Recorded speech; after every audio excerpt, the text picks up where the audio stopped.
เฮ้ยยูนักเลงตอนแอดไปเจอฮั่นกระเปียกแซ่บๆมาอีกแล้วฮั่นเพิ่นจะมี3ระดับให้เลือกไว้น้อย35ไว้กลาง40และด้วยนี้แอดสั่งพิเศษ50,000กีบใส่ครบทุกอย่างเลยเด้อทั้งหมูกรอบซีนไก่เครื่องในดูข้างและกาตีนจอกเบิ่งเอานี่ทุกคน50,000กีบเครื่องแน่นๆโคตรเป็นตาแซ่บและเส้นกระเปียกจะมีทั้งเส้นน้อยและก็เส้นใหญ่ให้เลือกเส้นใหญ่นี่ทางฮั่นเพิ่นเฮ็ดเองหรือว่าไผบ่อยากกินเส้นกระเปียกเข้าก็มีคือกันและเบิ่งนี่นะถ้วยพิเศษของแอดถึกใจนักเลงตอนคันว่าสำนียังบ่พอใจสามารถสั่งห่วงไข่และก็เครื่องในมาเพิ่มได้เด้อกินข้าวเปียกแซ่บทั้งที่เอาให้มันจุกๆสาใจไปรสนะมักสุดกระแม่นมักเพชรเทียมมูลนี่แหละทางฮั่นเพิ่นเฮ็ดเองสดใหม่ทุกมื้อแต่ขอเตือนเลยว่าอย่าใส่หลายเด้อมักเพชรนะโคตรเผ็ดเลยเอาพอหอมปากหอมคอก็พอแล้วนอกจากข้าวเปียกก็มีอาหารจานด่วนอีกได้มีทั้งกะเพราหมูกรอบและก็หมูพัดสตอผัดมาใหม่ๆฮ้อนๆรสชาติเข้มข้นจัดจ้านกินก็หอมจานนึงเพียงแต่45,000เท่านั้นเด้อบ่เว้าหลายใหญ่ห่างพากันไปลองซิมเบิ่งเด้อนักเลงตอนทั้งหลายอยู่ที่ห้านข้าวเปียกแซ่บตั้งเต่า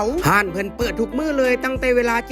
นจนถึง 7:00 นแลงแต่ถ้ามื้อใดขายหมดไว้ก็ปิดไว้นะจ๊ะห้านเพิ่นตั้งอยู่บ้านบึงขะหย่องเส้นทางคูเวียงเริ่มตั้งแต่วงเวียนแล้วก็ขี่ซื้อมาเรื่อยๆจนไก่ห้านขาไก่นี่เด้อทุกคนไก่ห้านขาไก่มาจนฮอดทางโค้งซอกบ่ยากดอกบ่ฮอดแถวทางโค้งจะเห็นห้านอยู่เบื้องขวามือ